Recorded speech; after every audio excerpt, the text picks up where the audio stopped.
Amanah sedia kerjasama dengan UMNO. Ada pihak dari dalam cuba gagalkan usaha UMNO. Pembangkang tegas tolak cadangan Anwar. Ini dalang sebenar cuba hancurkan UMNO dari dalam.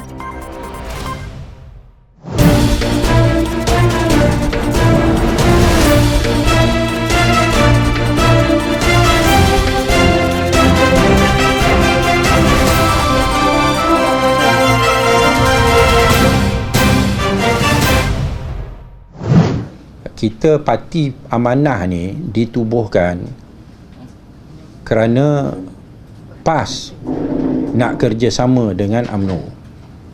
Ya. Bila PAS nak kerjasama dengan UMNO, pemimpin-pemimpin PAS 18 daripada 24 di dalam jawatan kuasa PAS Pusat telah membantah dan tidak bersetuju. Kerjasama dengan UMNO dilakukan oleh pimpinan PAS ataupun pemimpin PAS secara belakang tabir, tapi kita dapat tahu, kita bantah, akhirnya kita dijatuhkan melalui satu cai daripada Dewan Ulama PAS Pusat semasa pemilihan convention muktamar PAS pada 2015. Parti Amanah Negara hanya akan mempertimbangkan kerjasama dengan UMNO sekiranya parti itu berubah dan insaf, termasuk perlu menerima Datuk Seri Anwar Ibrahim sebagai Perdana Menteri. Pengarah Komunikasi Amanah Khalid Abdul Samad berkata, selagi UMNO tidak kembali ke pangkal jalan, masih tebal dengan politik rasuah, salah guna kuasa dan kleptokrasi, pihaknya tetap kekal dengan prinsip dan matlamat yang jelas. Saya ulangi sejarah Amanah. Parti ini ditubuhkan kerana PAS ketika itu hendak bekerjasama dengan UMNO yang mana 18 daripada 24 pemimpin PAS dalam jawatan kuasa pusat telah membantah dan tidak bersetuju. Namun kerjasama dengan UMNO dilakukan juga oleh pimpinan PAS secara belakang tabir. Apabila kita dapat tahu dan bantah, kita dijatuhkan hukum pada Muktamar PAS Pusat tahun 2015. Serentak itu juga PAS putuskan hubungan dengan DAP dan secara automatik keluar dari Pakatan Rakyat dan kami tubuhkan Parti Amanah, katanya pada sidang media di pejabatnya. Khalid berkata, kerjasama PAS dengan UMNO itu telah mendatangkan perbalahan kepada Pakatan Rakyat dan ianya berpotensi mendatangkan perkara yang sama kepada Pakatan Harapan sekiranya tidak ditangani dengan baik, kerana ianya mungkin strategi UMNO untuk melaga-lagakan kami, katanya. Bagaimanapun beliau berkata, setakat ini tidak ada apa-apa perbincangan antara parti itu dengan UMNO. Namun katanya ada ura-ura menyatakan kerjasama dengan UMNO akan dilakukan selepas PRU15. Kalau UMNO sanggup terima Anwar sebagai Perdana Menteri, tidak perlu tunggu PRU15.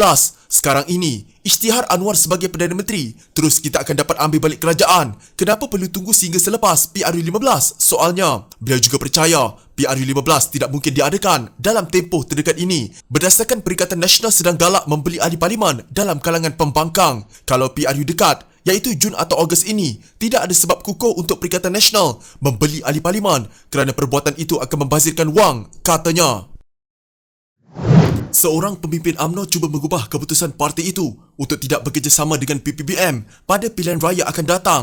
Merujuk portal FMT, menurut sumber, beberapa pemimpin bahagian sudah didekati, sementara yang lain tahu akan langkah itu. Ada yang diminta menandatangani dokumen yang meminta kepimpinan parti mempertimbangkan semula keputusan tersebut. Ahli parlimen itu yang identitinya masih dirahsiakan portal FMT, sementara menanti komen beliau, dikatakan meminta banyak pemimpin bahagian untuk mendesak Presiden UMNO Ahmad Zaid Hamidi untuk berunding semula hubungan dengan PPBM. Hujah beliau ialah UMNO akan kalah jika tidak berganding bahu dengan PPBM, kata sumber itu. Pemimpin parti itu dipercayai akan membangkitkan perkara itu pada Perhimpunan Agung UMNO yang akan diadakan akhir bulan ini. Tetapi, usaha beliau ini tidak mendapat sambutan daripada ketua bahagian. Mereka melihat usaha pemimpin itu hanya memenuhi agenda musuh memecah belahkan UMNO dari dalam. Awal bulan ini, Zahid dilaporkan mengirim sepucuk surat kepada Perdana Menteri dan Presiden PPBM, Muhyiddin Yassin, yang memaklumkan bahawa UMNO tidak akan bekerjasama dengan PPBM pada PRU15.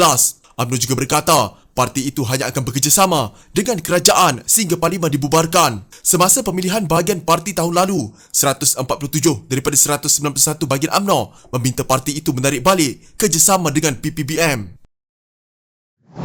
Pemimpin-pemimpin kanan Parti Pembangkang hari ini mengeluarkan kenyataan bersama menolak kerjasama dengan pihak yang dirujuk mereka sebagai kleptokrat. Kenyataan itu dibuat sehari selepas Ketua Pembangkang Anwar Ibrahim mengadakan sidang media yang antaranya mengumumkan dia tidak menafikan kemungkinan wujud kerjasama dengan UMNO. Mendepani cabaran berangkai ini, kami menyeru agar Ketua Pembangkang Datuk Seri Anwar Ibrahim mengukuhkan blok besar pembangkang dan menolak sebarang kerjasama dengan kleptokrat, kata 5 pemimpin pembangkang. Kenyataan bersama itu dikeluarkan oleh Timbalan Presiden Amanah Salahuddin Ayub, Ketua Wira Parti Warisan Sabah Muhammad Aziz Jaman, Pengarah Pendidikan Politik DAP Liu Chin Tong, Presiden Ikatan Demokratik Malaysia Muda Syed Saddiq Syed Abdul Rahman dan anggota Parti Sarawak Bersatu PSB Barubian. Semalam, Anwar menyifatkan masih terlalu awal untuk mengatakan wujud persefahaman antara PKR dengan UMNO, tetapi pada masa sama mengakui ada perbincangan dibuat. Kalau baca seluruh konteks laporan itu, saya kata agak terlalu awal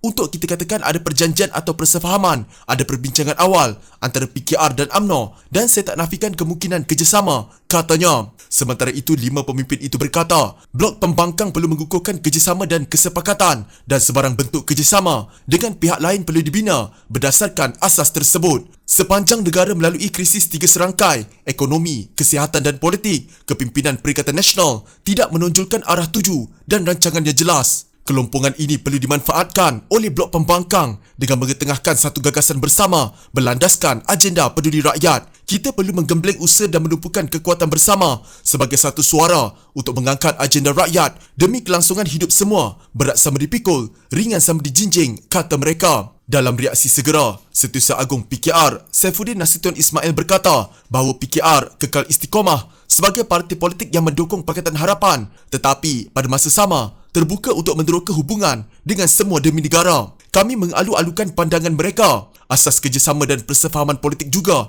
harus berpijak di atas prinsip saling hormat dan menolak politik khianat dan mungkir janji, katanya kepada Malaysia Kini tanpa mengulas lanjut mengenai perkara itu. Katanya lagi, pendirian PKR adalah keutamaan membela rakyat melebihi amalan politik yang berbeza antara apa yang diucap dan apa yang dibuat. Untuk rekod persefahaman pentadbiran Pakatan Harapan sebelum ini adalah Anwar akan menggantikan Dr. Mahathir Mohamad sebagai Perdana Menteri. Bagaimanapun, hubungan antara kedua-dua individu itu bertambah keruh selepas runtuhnya pentadbiran Pakatan Harapan pada Februari 2020. 2 ahli Majlis Tertinggi UMNO yang dikatakan dalang sering membocorkan rahsia mesyuarat MT sudah dikenal pasti. Menurut laporan utusan Malaysia yang memetik sumber, hal itu dimaklumkan sendiri oleh Presiden UMNO Ahmad Zahid dalam ucapan di hadapan para ketua bahagian dan Sayat Pemuda dan Puteri di Melaka kemarin. Ahmad Zahid maklumkan 2 MT iaitu masing-masing lelaki dan wanita dikenal pasti hasil siasatan dilakukan. UMNO tidak lagi boleh bertolak ansur dengan sikap ahli yang cuba menghancurkan parti. Presiden UMNO akan umumkan nama mereka tidak lama lagi serta tindakan yang mungkin diambil iaitu memecat keahlian mereka daripada parti, katanya seperti dipetik akhbar berkenaan. Kata sumber itu, Ahmad Zahid berang dengan sikap 2 MT berkenaan kerana menyalurkan maklumat dan butiran setiap kali mesyuarat diadakan. Mesyuarat MT UMNO yang terbaru adalah dijada baik pada bulan lalu. Antaranya dikatakan bagi membincangkan hala tuju hubungan dengan Bersatu. Awal bulan ini, bekas Setiausaha Agung UMNO dan Barisan Nasional Anwar Musa meminta penjelasan mengenai surat Ahmad Zahid kepada Presiden Bersatu Muhyiddin Yassin bagi memutuskan kerjasama dengan parti serpihannya itu menjelang pilihan raya umum ke-15. Surat itu dikatakan bagi memaklumkan keputusan daripada mesyuarat MT yang diadakan itu.